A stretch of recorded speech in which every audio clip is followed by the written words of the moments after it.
Hello बच्चों। तो बच्चों हम लोग पढ़ रहे थे अपनी क्लास 9th साइंस का chapter number 1 matter in our surrounding. तो पिछली क्लास में हमने पढ़ा था कि टेम्परेचर चेंज करने के स्टेट ऑफ मैटर पे क्या क्या इफ़ेक्ट होते हैं। और हम लोगों ने ये भी पढ़ा था कि जैसे जैसे हम टेम्परेचर इंक्रीज़ करते हैं तो जो सॉलिड होता है वो लिक्विड में कन्वर्ट हो जाता है, और जो लिक्विड होता है वो गैस के अंदर कन्वर्ट हो जाता है। सॉलिड का लिक्विड में कन्वर्ट होना क्या कहलाता है? मेल्टिंग कहलाता है। और लिक्विड का गैस में कन्वर्ट होना क्या कहलाता है? वेपराइजेशन कहलाता है। और जिस टेम्परेचर पे सॉलिड लिक्विड में कन्वर्ट होता है उसे मेल्टिंग पॉइंट बोला जाता है, और जिस टेम्परेचर पे लिक्विड गैस में कन्वर्ट होता है उसे उसका बॉइलिंग पॉइंट बोला जाता है। और हम लोगों ने ये भी पढ़ा था कि आइस के लिए जो मेल्टिंग पॉइंट होता है वो होता है 0 डिग्री सेल्सियस, और वाटर के लिए जो बॉइलिंग पॉइंट होता है वो होता है 100 डिग्री सेल्सियस, है ना। मतलब वो मिनिमम टेम्परेचर, वो कम से कम टेम्परेचर जिस पे आइस मेल्ट हो जाती है या फिर वाटर वेपर में कन्वर्ट होना शुरू हो जाता है, बॉयल होना शुरू हो जाता है, उसे बोला जाता है मेल्टिंग पॉइंट और बॉइलिंग पॉइंट। तो एक बात सिंपल सी है कि अगर हम किसी चीज़ को गर्म कर रहे हैं तो उसका टेम्परेचर चेंज हो रहा है और साथ ही साथ उसकी स्टेट भी चेंज हो रही है ना। कि मान लिया कि हमारे पास मतलब कोई बर्फ़ थी, हमने उसको गर्म करना शुरू किया तो बर्फ़ पहले पिघलेगी, वो पानी के अंदर कन्वर्ट होगी, और फिर हम उसको गर्म किए जा रहे हैं, है ना, स्टोव पे रखा हुआ उसको गर्म किए जा रहे हैं, तो क्या होगा कि जो वाटर है वो धीरे धीरे फिर वेपर के अंदर कन्वर्ट होना शुरू होगा, और एक पॉइंट ऑफ टाइम पे आके वो बॉयल होना शुरू हो जाएगा, और जल्दी जल्दी क्या होगा, वो वेपर के अंदर कन्वर्ट हो जाएगा, है ना। यही सब पढ़ा है कि गर्म करेंगे तो उसका टेम्परेचर बढ़ना चाहिए। तो हम लोग ये कह रहे हैं कि हमने क्या लिया, आइस लिया, है ना। एक कंटेनर के अंदर आइस लिया और हमने ये मान लिया कि वो आइस अभी किस टेम्परेचर पे रखा हुआ है, -10 डिग्री सेल्सियस पे रखा हुआ है। हमने उसको गर्म करना शुरू किया, है ना, उसको हीट अप करना शुरू किया। जब हीट अप करना शुरू किया तो उसका टेम्परेचर इंक्रीज़ होता गया, और वो किस पे पहुंचा, 0 डिग्री सेल्सियस पे। 0 डिग्री सेल्सियस पे पहुंच गया। उसके बाद जब हम इसको हीट कर रहे हैं तो आइस क्या होगी, मेल्ट होना शुरू हो गई, क्योंकि 0 डिग्री सेल्सियस क्या होता है, मेल्टिंग पॉइंट होता है ना। तो आइस मेल्ट होना शुरू हो गई, लेकिन टेम्परेचर अब भी कितना है, 0 डिग्री सेल्सियस। फिर हमने इसको हीट करा और हीट किया, अब क्या हुआ, बर्फ़ सारी की सारी पानी के अंदर कन्वर्ट हो गई, है ना। आइस जो है सभी की सभी वाटर के अंदर कन्वर्ट हो गई, लेकिन टेम्परेचर इंक्रीज़ नहीं हुआ, टेम्परेचर इंक्रीज़ नहीं हुआ। अब हम जब हमने इसको हीट करना शुरू किया, ये क्या हो रहा है कि अब इसका टेम्परेचर चेंज हो रहा है, अब इसका टेम्परेचर चेंज हो रहा है, और 0 से 10, 10 से 20, 20 से 30, 30 से 40, 50, 60 करते करते ये पहुंच गया 100 डिग्री सेल्सियस पे। और फिर जब हमने इसको फर्दर हीट किया तो अब जो वाटर है वो बॉईल होना शुरू हो गया, और जल्दी जल्दी क्या हुआ, वेपर के अंदर कन्वर्ट होना शुरू हो गया, लेकिन टेम्परेचर नहीं बढ़ रहा। टेम्परेचर कितना है, 100 डिग्री सेल्सियस। और हीट किया, अब और पानी मतलब स्टीम के अंदर कन्वर्ट हुआ, सारा का सारा पानी स्टीम के अंदर कन्वर्ट हो गया, लेकिन टेम्परेचर कितना है, 100 डिग्री सेल्सियस ही है। और जब हम इसको हीट करना शुरू करेंगे, ठीक है, अब स्टीम किसके अंदर चेंज होगी, स्टीम स्टीम के अंदर रहेगी, लेकिन अब इसका जो टेम्परेचर है वो चेंज होना शुरू हो जाएगा, 110 डिग्री सेल्सियस। ठीक है। अब बाकी सब चीज़ तो समझ में आ गई कि सर -10 डिग्री सेल्सियस पे था, हमने इसको हीट किया, टेम्परेचर चेंज हुआ, ठीक है, ज़ीरो पे आके इसकी स्टेट चेंज हो गई, फिर हमने हीट किया और इसका टेम्परेचर चेंज हो गया, ठीक है, और फिर 100 पे आके फिर इसने अपना स्टेट चेंज करना शुरू कर दिया और ये वेपर के अंदर कन्वर्ट हो गया। लेकिन एक जो मज़ेदार चीज़ थी वो ये थी कि 0 डिग्री सेल्सियस पे हम इसको हीट किए जा रहे हैं, हीट किए जा रहे हैं, तो आइस मेल्ट हो गई वाटर के अंदर, लेकिन टेम्परेचर चेंज नहीं हुआ। उसी तरह से 100 डिग्री सेल्सियस पे हम इसको हीट किए जा रहे हैं, किए जा रहे हैं, किए जा रहे हैं, ठीक है, लेकिन इसका टेम्परेचर चेंज नहीं हुआ, सारा का सारा वेपर में कन्वर्ट हो गया, लेकिन टेम्परेचर चेंज नहीं हुआ। ठीक है। तो ये चीज़ याद रखिएगा कि मेल्टिंग पॉइंट पे आके और बॉइलिंग पॉइंट पे आके टेम्परेचर चेंज नहीं होता, वो कांस्टेंट हो जाता है। जब तक सारा का सारा सॉलिड लिक्विड के अंदर कन्वर्ट नहीं होगा उसका टेम्परेचर नहीं बढ़ेगा, और जब तक सारा का सारा लिक्विड गैस के अंदर कन्वर्ट नहीं होगा तब तक उसका टेम्परेचर चेंज नहीं होगा, वो ऐसे का ऐसा रहेगा, उतना ही रहेगा, है ना। कि जब हम बर्फ़ को पिघला रहे हैं तो उसका टेम्परेचर बढ़ेगा, लेकिन 0 डिग्री सेल्सियस पे आके उसका टेम्परेचर कांस्टेंट हो जाएगा। और कब तक कांस्टेंट रहेगा, जब तक कि सारी बर्फ़ किसके अंदर कन्वर्ट नहीं हो जाती, वाटर के अंदर कन्वर्ट नहीं हो जाती, ठीक है। और जैसे ही सारी बर्फ़, सारी आइस वाटर के अंदर कन्वर्ट हो जाती है, फिर से उसका टेम्परेचर चेंज होना शुरू होगा, ठीक है। और फिर 100 पे आके क्या होगा, उसका टेम्परेचर फिर से कांस्टेंट हो जाएगा। और जब तक कि सारा वाटर स्टीम के अंदर कन्वर्ट नहीं हो जाता, जब तक कि सारा वाटर स्टीम के अंदर कन्वर्ट नहीं हो जाता, उसका टेम्परेचर चेंज नहीं होगा। ओके, आ गया समझ। तो इसका मतलब ये हुआ कि ये, अच्छा दिक्कत क्या है कि सर हीट जा कहाँ रही है? अगर टेम्परेचर चेंज नहीं हो रहा तो हीट जा कहाँ रही है? हमारे दिमाग में क्या आता है कि अगर हम किसी चीज़ को हीट कर रहे हैं, हीट अप कर रहे हैं, तो उसका टेम्परेचर चेंज होना चाहिए, है ना। सीधा दिमाग में यही क्वेश्चन आता है ना, कि भाई उसका टेम्परेचर चेंज होना चाहिए। लेकिन यहाँ इस केस में टेम्परेचर चेंज क्यों नहीं हो रहा? हम हीट प्रोवाइड कर रहे हैं, फिर भी क्या है, उसका टेम्परेचर चेंज नहीं हो रहा। कारण क्या है कि मेल्टिंग पॉइंट और बॉइलिंग पॉइंट पे आके जो हम हीट सप्लाई कर रहे हैं उसको, वो सारी की सारी हीट उसकी स्टेट को चेंज करने में जा रही है। सारी की सारी हीट उसकी स्टेट को चेंज करने में यूज़ हो रही है, ना कि उसका टेम्परेचर चेंज करने में। और ये जो हीट होती है, जो स्टेट को चेंज करता है लेकिन टेम्परेचर को चेंज नहीं करता, उसे बोला जाता है लेटेंट हीट। क्या बोला जाता है? Latent heat. और यही हमारा आज का टॉपिक है कि लेटेंट हीट क्या होता है। The heat energy which has to be supplied to change the state of a substance is called its latent heat। तो वो हीट एनर्जी जो स्टेट को चेंज करने में यूज़ होती है, स्टेट मतलब सॉलिड लिक्विड गैस, ठीक है। तो स्टेट को चेंज करने में यूज़ होती है, उसे क्या बोला जाता है? लेटेंट हीट बोला जाता है। तो लेटेंट हीट स्टेट को तो चेंज कर देती है, स्टेट को तो चेंज कर देगी, लेकिन उसके टेम्परेचर को इंक्रीज़ नहीं करेगी। और ऐसा क्यों होता है उसको भी देख लेते हैं। Why latent heat does not cause a rise in temperature of a substance.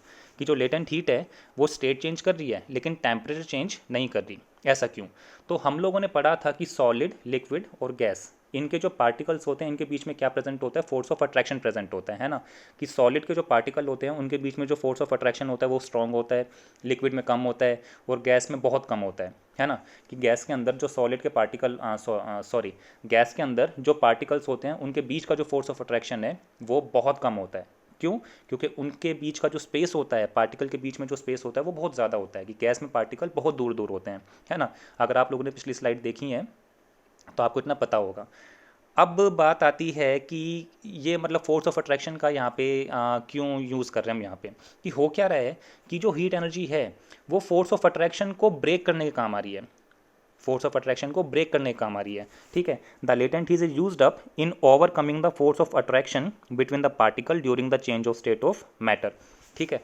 कि इसका मतलब ये हो गया कि जब हम हीट बढ़ा रहे हैं, मतलब हीट दे रहे हैं, हम किसी सब्सटेंस को हीट अप कर रहे हैं, उसको गर्म कर रहे हैं, तो जो हीट एनर्जी हम उसको सप्लाई कर रहे हैं वो सारी की सारी हीट उसके फोर्स ऑफ अट्रैक्शन को ओवरकम करने में काम आ रही है। ओवरकम करना मतलब उसको वीक करने में काम आ रही है। तो मान लो सॉलिड है, ठीक है, मान लिया आइस है हमारे पास, तो इसके पार्टिकल के बीच में क्या है? फोर्स ऑफ अट्रैक्शन ज़्यादा है ना। और अगर हम इसको हीट किए जा रहे हैं तो क्या होगा? इसका फोर्स ऑफ अट्रैक्शन वीक होता चला जाएगा। और जैसे जैसे फोर्स ऑफ अट्रैक्शन वीक होगा तो वो किसकी प्रॉपर्टी ले लेगा? लिक्विड की ले लेगा, लिक्विड की ले लेगा। हमने यही पढ़ा है ना कि सॉलिड के पार्टिकल के बीच में क्या होता है? फोर्स ऑफ अट्रैक्शन ज़्यादा होता है, लिक्विड के पार्टिकल के बीच में फोर्स ऑफ अट्रैक्शन कम हो रहा है, तो प्रॉपर्टी चेंज हो गई। और प्रॉपर्टी चेंज होते के साथ ही जो स्टेट है वो भी चेंज हो गई, है ना। तो आइस जो है वो किस में कन्वर्ट हो जाएगा? वाटर में। और फिर हम इसको हीट अप किए जा रहे हैं, हीट एनर्जी सप्लाई किए जा रहे हैं, तो क्या होगा कि जो वाटर के फोर्स ऑफ अट्रैक्शन है पार्टिकल के, वो और ज़्यादा वीक हो जाएंगे और वो किस में कन्वर्ट हो जाएगा? वेपर के अंदर कन्वर्ट हो जाएगा। लेकिन हो क्या रहा है कि ये जो एनर्जी है फोर्स ऑफ अट्रैक्शन को तो वीक कर रही है, लेकिन उसकी काइनेटिक एनर्जी को चेंज नहीं कर रही, उसकी काइनेटिक एनर्जी को चेंज नहीं करेगी, ठीक है। हमने क्या पढ़ा था कि जब टेम्परेचर बढ़ता है, जब टेम्परेचर बढ़ता है या कम होता है तो काइनेटिक एनर्जी भी कम होती है या ज़्यादा होती है, ऐसे कुछ पढ़ा था, ठीक है। तो जब काइनेटिक एनर्जी नहीं बढ़ेगी तो टेम्परेचर भी नहीं बढ़ेगा। रिवर्स वे में बोल रहा हूँ, ठीक है, कि अगर काइनेटिक एनर्जी नहीं बढ़ेगी तो टेम्परेचर भी नहीं बढ़ेगा, और अगर काइनेटिक एनर्जी बढ़ी तो टेम्परेचर भी बढ़ेगा, है ना। तो जो हीट एनर्जी हम सप्लाई कर रहे हैं वो फोर्स ऑफ अट्रैक्शन को तो वीक कर रही है, लेकिन उसकी काइनेटिक एनर्जी को चेंज नहीं कर रही। और अगर काइनेटिक एनर्जी चेंज नहीं होगी तो उसका टेम्परेचर भी चेंज नहीं होगा, इसलिए टेम्परेचर राइज नहीं होता। मेल्टिंग पॉइंट और बॉइलिंग पॉइंट पे टेम्परेचर राइज नहीं होता। और जैसे ही मेल्ट हो जाता है सॉलिड लिक्विड के अंदर, या फिर वेपर में कन्वर्ट हो जाता है, लिक्विड वेपर के अंदर कन्वर्ट हो जाता है बॉइलिंग पॉइंट पे, ठीक है, उसका टेम्परेचर चेंज होना शुरू हो जाएगा, ठीक है। तो यही सब हमने यहाँ पे पढ़ा कि हुआ क्या कि -10 डिग्री सेल्सियस था, है ना। -10 डिग्री सेल्सियस हमारे पास टेम्परेचर था इनिशियली, हमने हीट करना शुरू करा, ठीक है, काइनेटिक एनर्जी बढ़ती गई बढ़ती गई बढ़ती गई, ठीक है, आ गया हमारे पास 0 डिग्री सेल्सियस। अब 0 डिग्री सेल्सियस पे जो हीट है वो उसके फोर्स ऑफ अट्रैक्शन को वीक करने में जा रही है सारी की सारी, उसकी काइनेटिक एनर्जी को चेंज नहीं करेगी। और अगर काइनेटिक एनर्जी चेंज नहीं हुई तो उसका टेम्परेचर भी चेंज नहीं होगा, 0 डिग्री सेल्सियस ही रहेगा। और जब तक सारा का सारा आइस वाटर में कन्वर्ट नहीं हो जाता, टेम्परेचर चेंज नहीं होगा और वो 0 डिग्री सेल्सियस ही रहेगा, ठीक है। तो हीट जा कहाँ रही है, इसकी स्टेट को चेंज करने में, ना कि इसके टेम्परेचर को चेंज करने में। और जैसे ही स्टेट चेंज हो जाएगी, अब हीट के पास स्टेट चेंज करने के लिए कुछ नहीं बचेगा, है ना, सारा का सारा लिक्विड में कन्वर्ट हो गया। अब जो हीट है वो उसके टेम्परेचर को इंक्रीज़ करने में मतलब यूज़ हो जाएगी। तो टेम्परेचर इंक्रीज़ होता गया और 0 से कहाँ पहुँच गया, 100 डिग्री सेल्सियस। अब उसका बॉइलिंग शुरू हो जाएगा। अब बॉइलिंग शुरू होगा तो अब सारी हीट कहाँ पे यूज़ होगी, उसकी स्टेट को चेंज करने में, उसके टेम्परेचर को चेंज करने में यूज़ नहीं होगी। और जब स्टेट चेंज होगी तो सारा का सारा जो लिक्विड है वो किस में कन्वर्ट हो जाएगा, वेपर के अंदर कन्वर्ट हो जाएगा। और जैसे ही सारा लिक्विड वेपर में कन्वर्ट होगा, अब स्टेट चेंज करने के लिए कुछ नहीं बचा, तो सारी हीट कहाँ पे जाएगी, अब उसके टेम्परेचर को इंक्रीज़ करने में। तो 100 डिग्री सेल्सियस से टेम्परेचर इंक्रीज़ होना शुरू हो जाएगा, ठीक है। तो ये जो हीट हम यूज़ कर रहे हैं उसकी स्टेट को चेंज करने में, ना कि उसके टेम्परेचर को, उसे क्या बोला जाता है, लेटेंट हीट बोला जाता है। ओके, तो लेटेंट हीट हमारे पास दो तरह की होती हैं। एक होता है latent heat of fusion, fusion मतलब मेल्टिंग, है ना, लेटेंट हीट ऑफ फ्यूजन। और दूसरा हमारे पास होता है लेटेंट हीट ऑफ वेपराइजेशन। तो वन बाय वन देखते हैं। तो लेटेंट हीट ऑफ फ्यूजन क्या होता है, the latent heat of fusion of a solid is the quantity of heat in joules required to convert 1 kilogram of solid to liquid without any change in temperature. कि sir ये तो समझ में आ रहा है कि without any change in temperature, लेकिन ये 1 किलोग्राम का अब क्या फंडा है, ठीक है। अब इसको भी समझ लेते हैं कि हो क्या रहा है। कि मान लो कि मेरे पास एक छोटा सा टुकड़ा है आइस का और एक ये बड़ा टुकड़ा है ना, ये दोनों के दोनों क्या है, आइस है, और दोनों का मेल्टिंग पॉइंट क्या है, सेम है, 0 डिग्री सेल्सियस है। लेकिन एक बात बताइए कि 0 डिग्री सेल्सियस को लिक्विड में कन्वर्ट करना हो, सॉरी, इस छोटी आइस को लिक्विड में कन्वर्ट करना हो और इस बड़ी आइस के पीस को लिक्विड में कन्वर्ट करना हो, तो हीट किसको ज़्यादा देनी पड़ेगी, ऑफकोर्स इस बड़े वाले पीस को ना, ठीक है। तो क्या दोनों की लेटेंट हीट बराबर होगी, बिल्कुल नहीं। तो ऐसे तो फिर हम लेटेंट हीट को डिफाइन ही नहीं कर पाएंगे। तो हमने क्या बनाया, एक स्टैंडर्ड बना लिया। हमने एक स्टैंडर्ड बना लिया। स्टैंडर्ड क्या बनाया कि हमें क्या करना है, सभी को 1 किलोग्राम सॉलिड लेना है, सॉलिड का 1 किलोग्राम सॉलिड लेना है, ठीक है। अब 1 किलोग्राम सॉलिड को लिक्विड में कन्वर्ट करने के लिए जितनी हीट हम सप्लाई करेंगे विदाउट रेजिंग इट्स टेम्परेचर, बिना उसके टेम्परेचर को इंक्रीज़ किए, उसके मेल्टिंग पॉइंट पे, वो क्या कहलाएगा, लेटेंट हीट ऑफ फ्यूजन कहलाएगा, ठीक है। तो यही इसमें लिखा हुआ है कि quantity of heat in joules, ठीक है। जूल्स का मतलब क्या है, देखो हर किसी की यूनिट होती है अपनी अपनी, जैसे लेंथ की मीटर होती है ना, और टाइम की सेकंड्स होती है, मिनट्स होती है, आवर्स होती है। तो उसी तरह से एनर्जी को मेज़र करने का भी हमारे पास एक यूनिट होती है, वो क्या होती है, जूल होती है, ठीक है।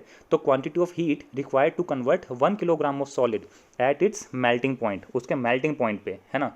तो उसके मेल्टिंग पॉइंट पे जितनी हीट हम उसको सप्लाई करेंगे 1 किलोग्राम सॉलिड को लिक्विड में कन्वर्ट करने के लिए, उसे क्या बोला जाएगा, लेटेंट हीट बोला जाएगा।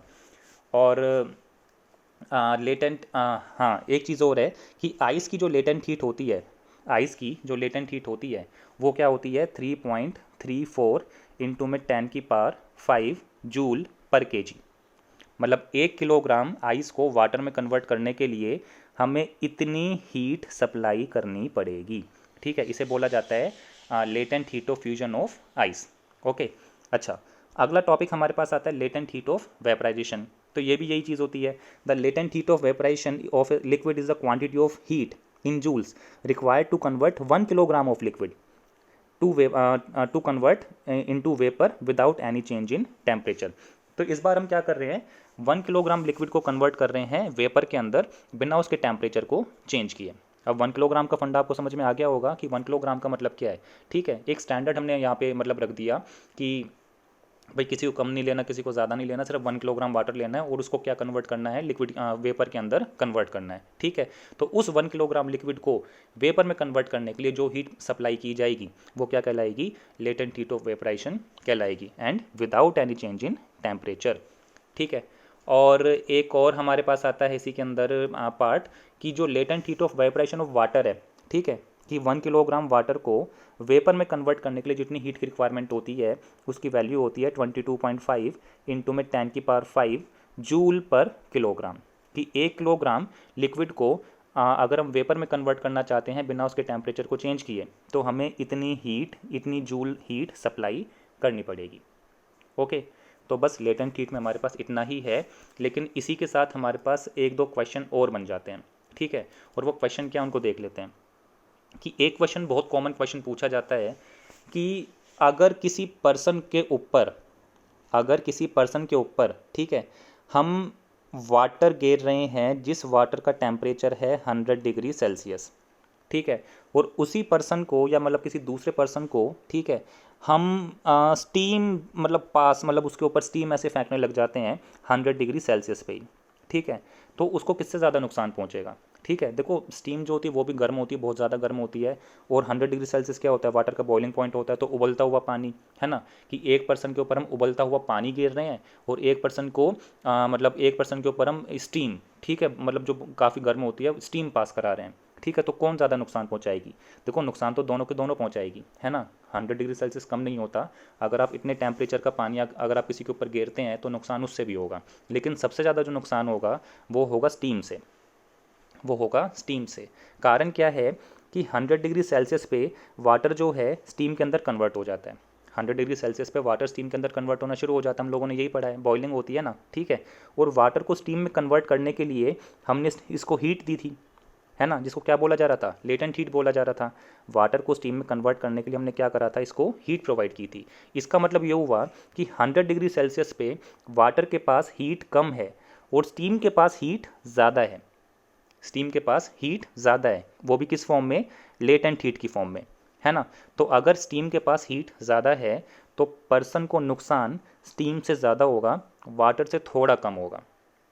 ठीक है, तो ये क्वेश्चन आपको करना है, आपकी एनसीईआरटी में मिल जाएगा आराम से, और अगर नहीं है तो मैं आपको इसका स्क्रीनशॉट भेज दूंगा। ठीक है, तो यही आपका आज का होमवर्क है कि जितने भी यहाँ पे स्लाइड्स हैं आप सबको अपनी नोटबुक में नोट डाउन करना है, और साथ में ये वाला क्वेश्चन भी जो मैं भेजूंगा। So thanks for watching, bye bye.